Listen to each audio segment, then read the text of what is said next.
नमस्कार दोस्तों, मेरा नाम है अंकुर और आप देख रहे हैं मेरा चैनल टेक्नो हेल्थ।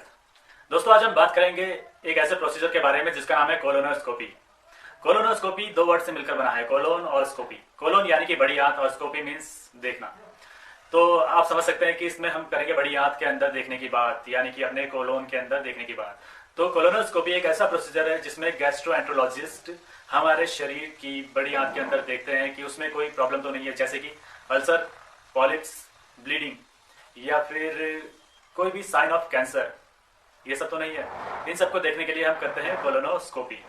तो कोलोनोस्कोपी एक 30 से 60 मिनट का एक छोटा सा प्रोसीजर होता है जिसमें सेडेशन दी जाती है पेशेंट को, जिससे कि उसको कुछ असर महसूस ना हो, कोलोनोस्कोपी करते हुए कोई दर्द या तकलीफ महसूस ना हो। तो कोलोनोस्कोपी हम करते कैसे हैं? कोलोनोस्कोपी हम कैसे करेंगे, इसके लिए हमें चाहिए एक ऐसा इंस्ट्रूमेंट जिसका नाम है कोलोनोस्कोप। कोलोनोस्कोप से जैसे आप नाम से ही समझ गए होंगे कि कोलोन के अंदर देखने वाला एक यंत्र है। तो जी हाँ, कोलोनोस्कोप एक ऐसा यंत्र होता है जिसमें हम कोलोन के अंदर देख सकते हैं, जिसकी सहायता से हम कोलोन के अंदर देख सकते हैं। यह एक पतली तारनुमा संरचना होती है, जैसे कि एक पतला वायर होता है ना, ठीक उसी तरह से कोलोनोस्कोप भी होता है। तो एक पतला सा तार होता है जो कि हम इंसर्ट करते हैं, जो गैस्ट्रोएंटरोलॉजिस्ट होते हैं वो इंसर्ट करते हैं एनएस के थ्रू, और जो रेक्टम से होते हुए हमारा कोलोन के अंदर प्रवेश करता है सीकम तक। और सीकम से थोड़ा सा आगे जो टर्मिनल एरियम होता है, जो कि इंटेस्टाइन का पार्ट होता है लास्ट में, तो जहां पर सीकम और टर्मिनल एरियम जुड़ता है, वहां तक हम इसको कोलोनोस्कोप को इंसर्ट करके हम देख सकते हैं कि क्या क्या कुछ कॉम्प्लिकेशन है या नहीं है। तो कोलोनोस्कोप में हमें क्या मिल जाता है देखने के लिए? कोलोनोस्कोप के अंदर होते हैं 5 चीजें। एक होता है इसमें high definition camera, HD camera होता है, जो कि फुल्ली क्लियर विजन देता है कि हम आसानी से इंटेस्टाइन के अंदर क्या है उसको बहुत ही क्लियर इमेज में देख सकें, उसको हमें क्लियर व्यू मिले, इसलिए उसमें लगा होता है एक एचडी कैमरा। उसके साथ में होता है एक लाइट सोर्स, क्योंकि बिना लाइट के हम कैमरे में कुछ नहीं देख पाएंगे, इसलिए लाइट सोर्स का होना बहुत जरूरी है। तो दूसरी चीज हो गई हमारा लाइट सोर्स। तीसरा चीज होती है हमारी इसमें एक होता है jet, water jet. Water jet क्यों होता है? वाटर जेट इसलिए होता है कि अगर कोई भी इंटेस्टाइन का पार्ट है, जो हमारा जो कोलोन है उसके अंदर कोई भी पॉलिप्स है अगर, तो उसको क्लीन करने के लिए वाटर जेट होता है, क्योंकि इंटेस्टाइन के अंदर बहुत सारे ऐसे अवशिष्ट पदार्थ होते हैं, तो उनको क्लीन करने के लिए एक वाटर जेट होता है, जिससे कि एक पतली सी धार आती है और उससे हमारा कोलोन क्लियर हो जाएगा। पानी की धार से कोलोन क्लियर हो जाता है, तो उससे हम देख सकते हैं कि कहाँ पर पॉलिप्स है, या फिर कोई भी इन्फ्लामेशन कहाँ पर है, या फिर कोई भी एबनॉर्मल ग्रोथ कहाँ पर है, तो वो हम देख सकते हैं उसकी मदद से। ठीक है, तो और मिल जाता है हमें एक एयर जेट। एयर जेट का काम क्या होगा? जहां पर हमारा इंटेस्टाइन का ल्यूमेन कम है, तो उसको बढ़ाने के लिए क्या करेंगे? एयर प्रेस करेंगे, और एयर प्रेस करने से उसका ल्यूमेन बढ़ जाएगा और हमें क्लियरली उसमें देखने के लिए मिल जाएगा।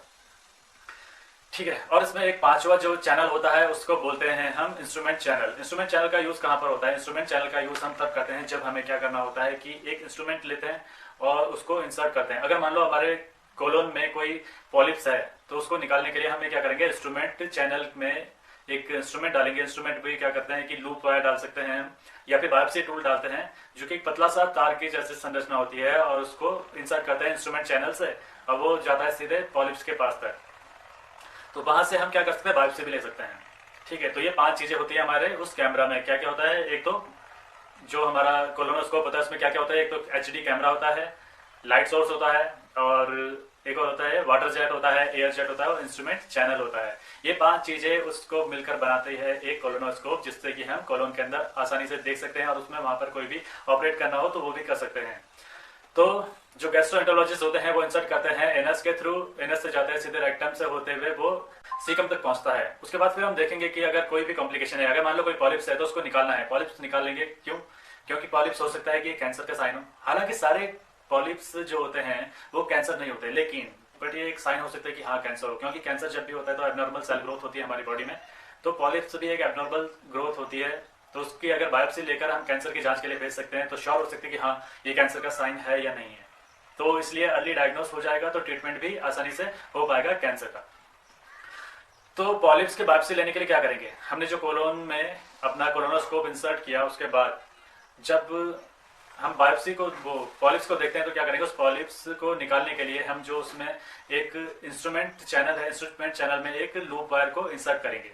लूप वायर एक ऐसा तार होता है पतला, जो कि आगे उसमें एक लूप बना होता है, उस लूप को हम पॉलिप्स के साथ अटैच कर देंगे और उसको टाइट कर देंगे।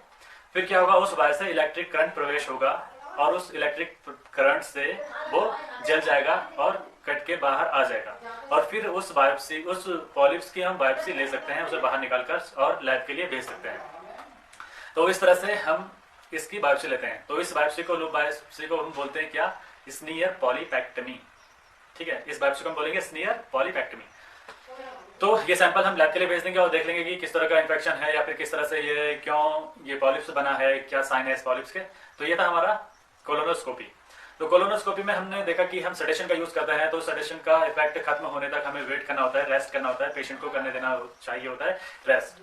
तो पेशेंट 24 घंटे तक रेस्ट करेगा तो उसका सेडेशन का इफेक्ट भी खत्म हो जाएगा और उसके बाद पेशेंट घर भी जा सकता है। और इसके बाद क्या आता है हमारे पास कि इसमें कॉम्प्लिकेशन क्या क्या हो सकते हैं।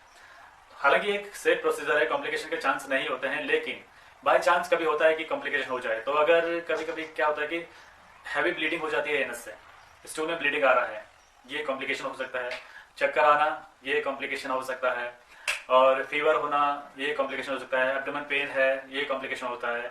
तो अगर इनमें से कोई भी समस्या अगर आपने महसूस की, अगर आपने ये कोलोनोस्कोपी करवाई है और आपको इनमें से कोई भी समस्या होती है, तो प्लीज अपने डॉक्टर से जरूर कंसल्ट कीजिए, क्योंकि वो आपकी समस्या का समाधान जरूर करेंगे। हालांकि कोई ज्यादा बड़ी समस्या नहीं है, लेकिन ऐसी प्रॉब्लम होने पर डॉक्टर से कंसल्ट करना बहुत जरूरी होता है।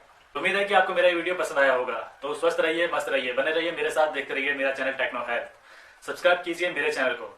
अगर आपका कोई सवाल या सुझाव है तो प्लीज कमेंट जरूर कीजिएगा। तो मिलते हैं अगले वीडियो में, तब तक के लिए bye bye and have a great day.